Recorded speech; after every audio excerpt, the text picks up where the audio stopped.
14వ అధ్యాయము 16 నుంచి 24 వరకు ఈ విధంగా వ్రాయబడి ఉన్నది. ఆయన అతనితో ఇట్లనెను, ఒక మనుషుడు గొప్ప విందు చేయించి అనేకులను పిలిచెను. విందుకారం ముందు అతడు, ఇప్పుడు సిద్ధమై ఉన్నది, రెండని పిలువబడిన వారితో చెప్పుటకు తన దాసుని పంపాను. అయితే వారందరూ ఏక మనసుతో నెపములు చెప్పసాగిరి. మొదటివాడు, నేను ఒక పొలము పుచ్చుకుని ఉన్నాను, అవసరము గాక వెళ్ళి దాన్ని చూడవలెనని, నన్ను క్షమింపవలనని నిన్ను వేడుకొనుచున్నానని. మరి ఒకడు, నేను 5 జతల ఎడ్లను కొని ఉన్నాను, వాటిని పరీక్షింప వెళ్ళుచున్నాను, నన్ను క్షమింపవలనని వేడుకొనుచున్నానని. మరి ఒకడు, నేను ఒక స్త్రీని వివాహం చేసుకుని ఉన్నాను, అందుచేత నేను రాలేను.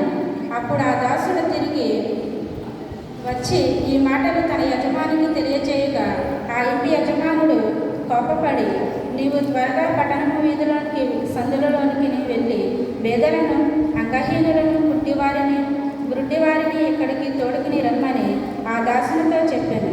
అంతటా దాసుడు, ప్రభువా, నీవు ఆజ్ఞాపించినట్లు చేసింది కానీ ఇంకా నేను చోటు ఉన్నదని చెప్పాను.